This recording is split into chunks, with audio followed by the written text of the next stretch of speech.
you really can't tell the meaning of someone's life till the very end. And it's for the same reason, right? Is that how all the pieces fit together in the story or in the life is not necessarily determined until the final moment. And I think that's part of the reason, too, why among Catholics, for example, and Christians in general, there's an idea that salvation can always be attained, right? Right up to the last moment, no matter what your life was like. And you think, well, that's a pretty cheap trick, because you can run around doing terrible things your whole life, but as long as you get it together the last second, then you're scot-free. But if you think about it in terms of a story, then you can understand how that could conceivably be the case.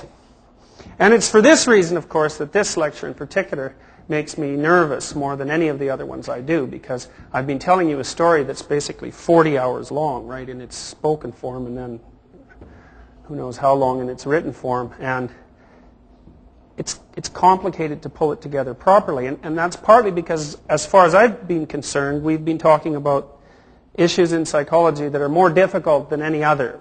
First of all, conceptually, even from a neuropsychological perspective, because I've been offering you a model of the way the brain processes the environment that I think is really novel, and I think it reflects the current state of neuroscience.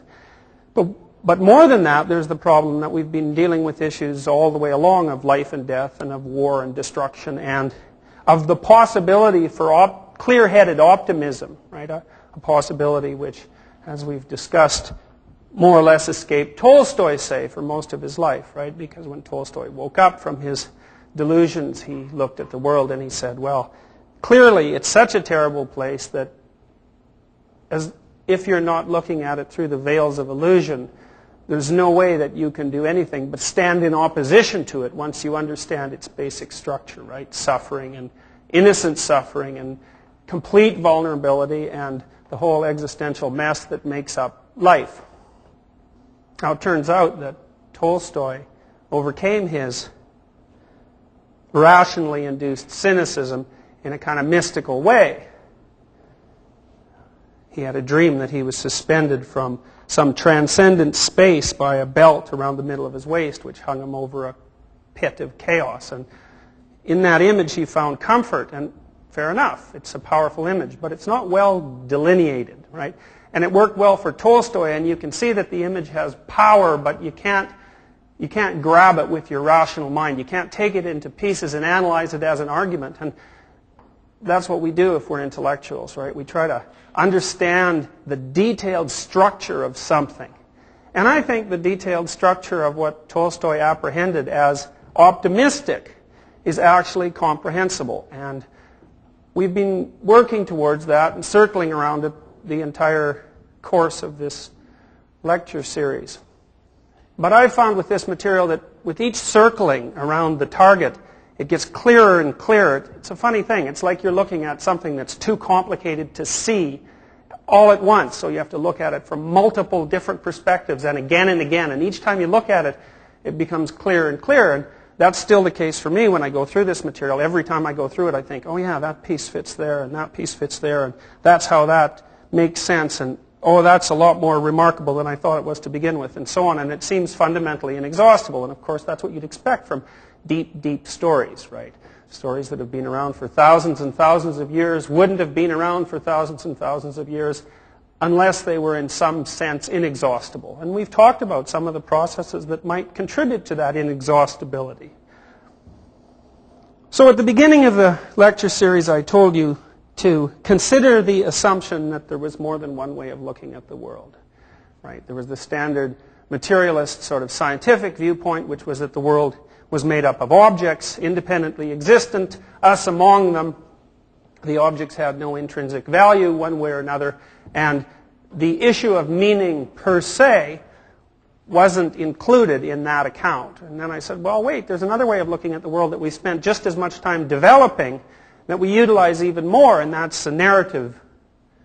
That's the narrative way of looking at the world, to consider the nature of experience rather than the nature of objects as real, to consider your experience as real, even though it includes things that can't be easily and tangibly identified, things like emotions, which of course you find compelling, sometimes even beyond your will, things like motivational states, fantasies, ideals, all the things that compel your behavior and give you some sense that there's a direction to life. and people who study emotion and perception have come to understand that the act of transforming the world into something simply made out of objects is incredibly difficult. It's so difficult that we haven't been able to design machines that can do it at all. It turns out also that when we look at the world, we're not just looking at it with our visual systems, but we're looking at it with our motor output systems and our emotions, so that when you look at something like a chair, which just stands there for you like an object, it turns out that the mechanical systems, the motor systems, that you would use to use the chair, to sit on it, are activated during the act of perception. It also turns out sometimes that when you look at something, especially if it's something you don't understand and that scares you, you actually react to it, conceptualize it with your body and with your emotions before you have any idea what it is from the perspective of an object.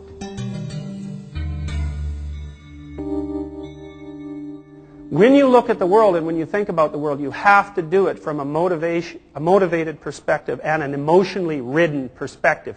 You can't even see the world without being gripped by your motivation and emotional states. And so the idea that rationality or perception is somehow separate from or superordinate to perception and emotion is just wrong. We understand now that you can't even think without being motivated. You can't see the world without being motivated. And that means you always look at the world through a kind of lens. And the lens is a narrowing lens. And it has to be, because the world is so complicated. You can't see it all at once. You're only seeing tiny slices of it in time and tiny slices of it in space. And even then you have to narrow it to only those things that are relevant to you at that moment. And we don't know exactly how you do that. We know that it takes years and years of perceptual work in infancy, say, so that you manage to build up an object conception of the world. That's probably all you're doing in the first 2 or 3 years of life. And you're doing it constantly, and it's just as complicated as learning language, say, or even more complicated. Most of it's invisible, and we don't know how children do that. And by the time they can talk, they've already done it, so they can't even tell us what they're doing. It takes a long time to build up an object world. And when you look at the world, when you go from point A to point B, even when you're doing something as simple as looking for food in the kitchen, you ignore everything about the world that isn't relevant to making yourself a peanut butter sandwich, and you focus in on those few things that are: the refrigerator, the food, the knives, the cutlery, and so on. And everything else is screened out.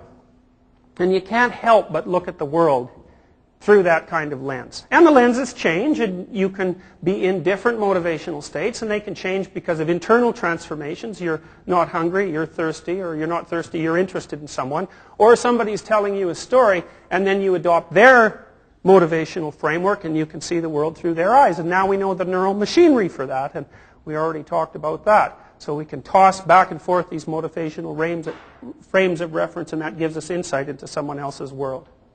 You can look at the world endless numbers of ways, and what you're trying to do is, out of its infinite richness, so to speak, is to pull out parts of it that are useful for you while you're moving from point A to point B. And this can be a chair if you want to sit down, but if you want to take the light bulb out of the ceiling, then it's a stool or a table. And whether or not it's a chair or a stool or a table depends just as much on what you're doing as it does on what it is. And I think that's part of the reason why human beings can be so infinitely creative, right? For us, the world isn't fixed. We never know what it's going to bring forth. So 100 years ago, if someone would have said, well, you could build a machine on a wafer, a centimeter square, out of sand, and if you have enough of those machines, then everyone in the world can be connected, and everyone in the world can have an infinite library of verbal material, right? That's impossible, but it's not impossible. It turns out that silica has those properties, and we can build unbelievably powerful machines out of nothing. And so then that kind of makes you think about just what this nothing that we're building things out of is, right? Because it seems to be able to reveal a constant array of properties that are essentially unlimited. And its capacity to reveal those properties seems to depend as much on our ability to interact with it, whatever that is, as it does on whatever the stuff is. And we know, even from a strict object perception of the world, that the stuff that things are made of is a lot more complicated than we had originally presumed, even as materialists, because materialists, realists, Their philosophy only holds down to about the subatomic level of analysis, a deterministic worldview. Below the subatomic level of analysis, there's nothing deterministic at all. And the stuff that things are made of is so mysterious that we can't grasp it, we can't comprehend it. So it turns out that rather than the story world being dependent on the object world, it might be the other way around. The object world is dependent on the story world. And that implies, at least to some degree, that the story world is actually more real, whatever that means. And then I told you that, well, the real problem of life isn't so much what do you do when you're around things that you understand.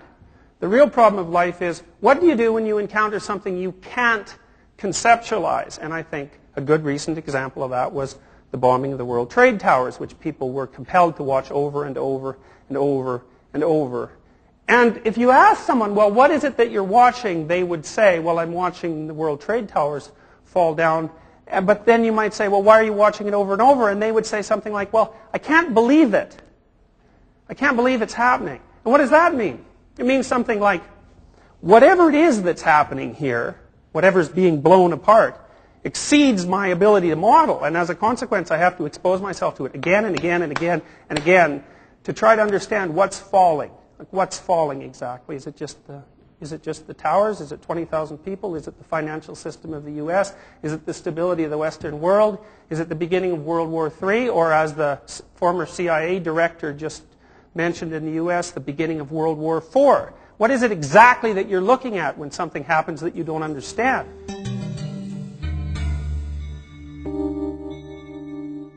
And then you say, well, how do you react to that? And it turns out that you react mostly with your body, not with your mind, not with your perceptual systems, not with your thoughts, but with your emotions and your body. And that means you sweat and you panic and you feel depressed and you feel hurt and you feel ashamed and you're prepared for a catastrophe, which is stress. And all that's basically non-cognitive. And what that kind of means is that when you encounter something you don't understand, the first manner in which you conceive of it is embodied, emotional, physical.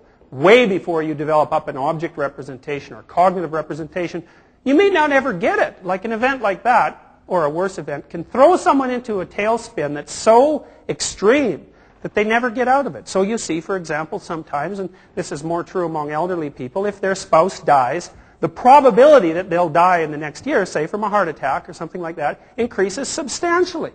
Why is that? It's because their conceptual frame was so dependent on the existence of their spouse, say someone they've lived with for 25 years, that the anxiety and uncertainty caused by their anomalous disappearance, their death, is so extreme that it sends their body into a physiological state that's basically unbearable, and that does them in.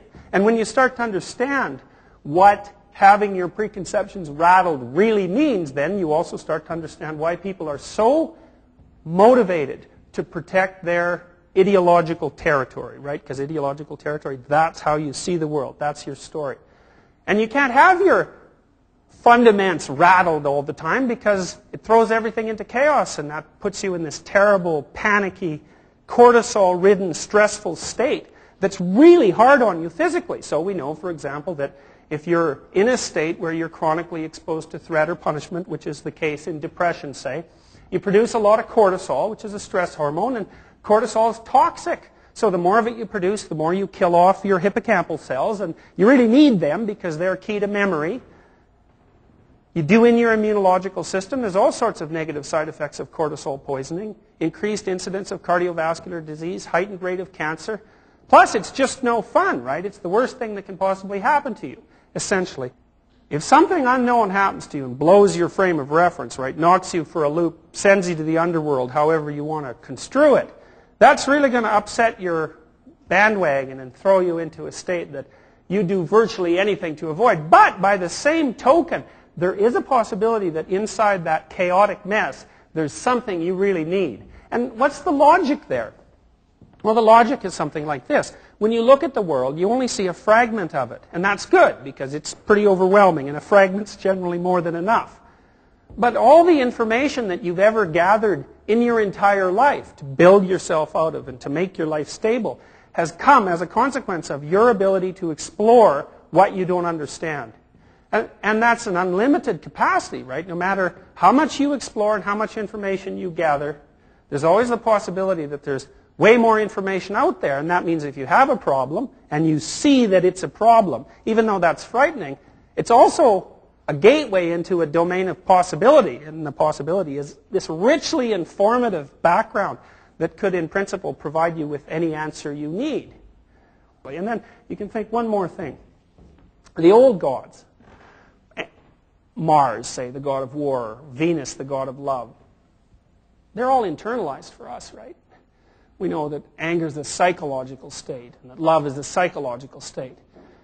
But if we look at our great religious traditions, Christianity, say, or Buddhism, just to take two as an example, we still have this notion that what these figures represent is something external.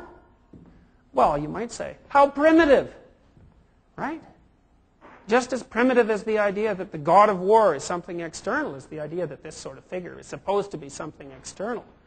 It's supposed to be something embodied, right? It's a story about the nature of individual moral responsibility.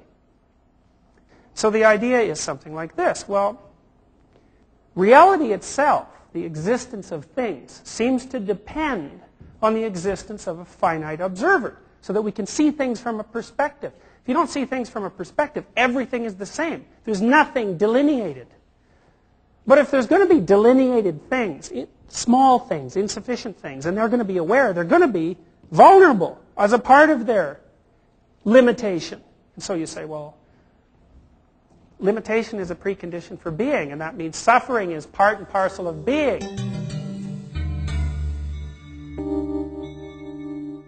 Dostoevsky said clearly, look, I'll give you all the cake you want. You got a big house, you got nothing to do but watch TV, right, and propagate the species. Are you happy? And Dostoevsky says, well, no. Why? Well, because human beings are really fundamentally ungrateful and insane. So if you give them some little comfortable niche to occupy themselves with, so they don't have anything to worry about, the first thing they're going to do, just like Adam and Eve, basically, or just like Gautama Buddha, they're going to run around looking for the apple, looking for the snake, looking for the trouble, to smash the frame into bits, no matter how comfortable it is, just so they can get access to a little chaos and have some fun. And so then you think, well, maybe it's more like the purpose of life isn't to avoid chaos, because we like chaos. It's entertaining, right? It keeps us alert and awake, and it gives us something to do that really has no end.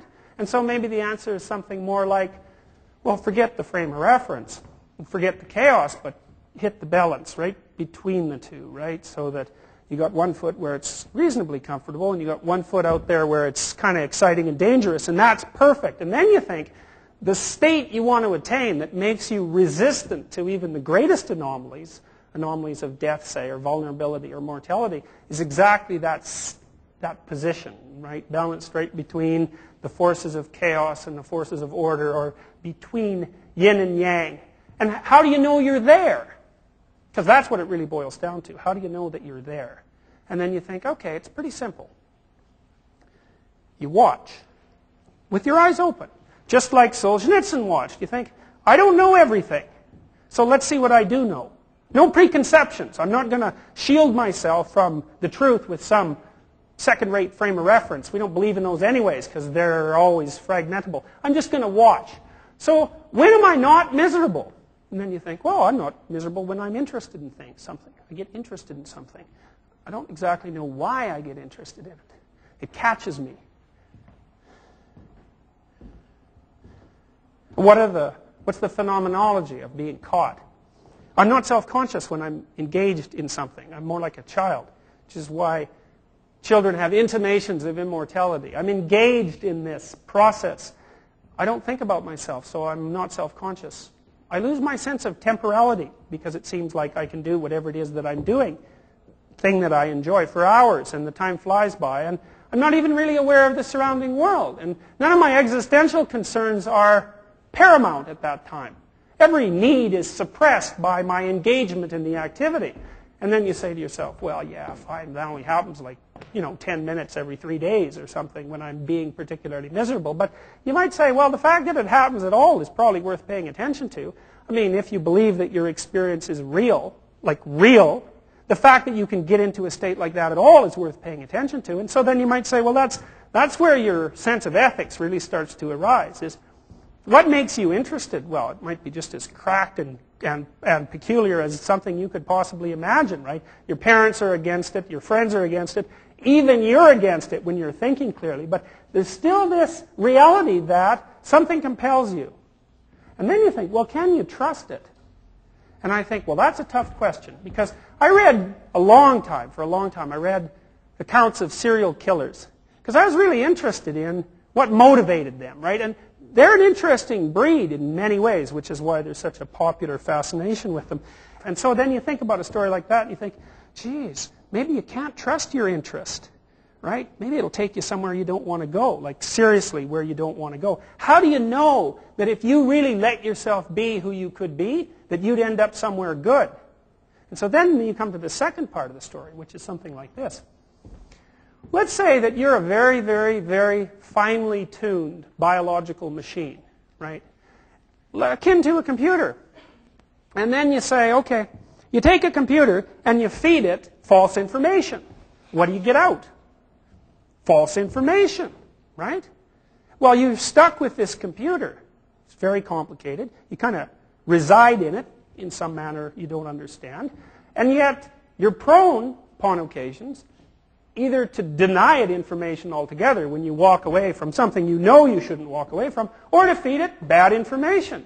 And so then what if this was the case? What if it was the case that the systems that orient you with regards to your interest can become pathologized by any relationship you have with yourself that's predicated on bad faith? And so then you think, well, that's why there's an ethical aspect to this redemptive process, like a real strenuous and strict ethical aspect. It goes something like this. There are things that you can do. Find yourself engaged with the world at such a level that your existential concerns could disappear. And we can even understand that biochemically to some degree, because if you're really interested in something, you get a dopamine release, an exploratory dopamine release.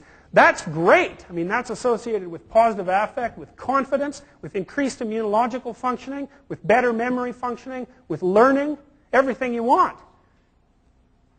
It's also potently anti-anxiolytic and analgesic, which means that if you're really pursuing something that's compelling to you, you're much more resistant biochemically to punishment, disappointment, depression, pain, threat, etc. And it's not because you're blind. It's not because you're blind. It's because your nervous system is optimally tuned to make you maximally resistant. And so then you might think, if you were optimally tuned, how resistant would you be? You don't know, right? Because it's a spiral that never stops moving uphill. We don't know what the upper end is. I mean, we have exemplars that might indicate what that upper end could be, but we don't actually know. So then you think, okay, well, here's the rule, say. It's something like this. If you look at the world from this perspective, which is something you have to decide if you're, you find compelling and reasonable. The rule is this.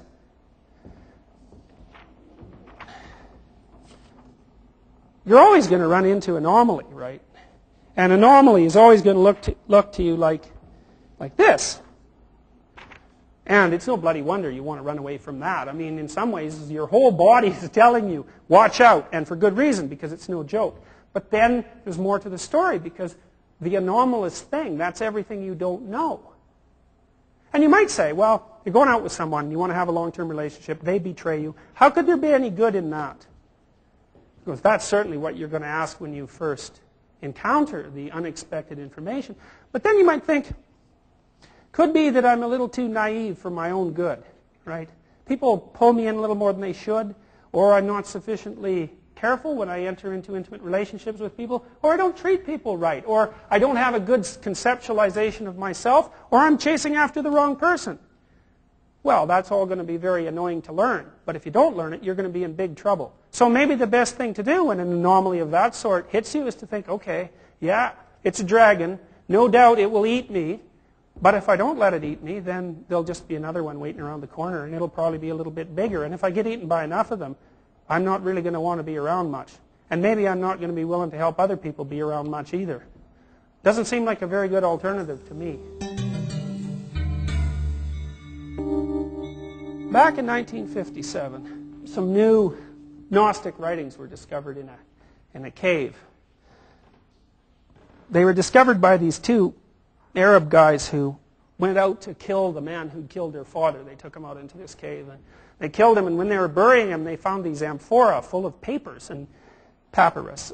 And they took them home, and their mother used a bunch of them to light cooking fires with. And one day, one of their friends, who was an antiquities dealer, showed up, and he said, you know, you shouldn't be burning those. Those are about 1,500 years old, and they look like very early Gnostic Gospels. And the Gnostics were this branch of Christianity that was pretty violently suppressed by the emergence of Orthodox Christianity.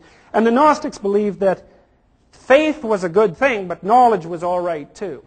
And they wrote gospel accounts, say, of Christ's life that were knowledge predicated as much as revelation predicated, say. And this is one of the quotes from one of those gospels, the Gospel of Thomas, which is actually the only one that got out. Carl Jung got a hold of it, interestingly enough, and this is one of the quotes. And I really like this. This is a non-canonical saying of Christ, and the saying is, if you bring forth what is within you, what you bring forth will save you. If you do not bring forth what is within you, what you do not bring forth will destroy you. And I think that's a pretty good line to close off the class. So, thank you for attending.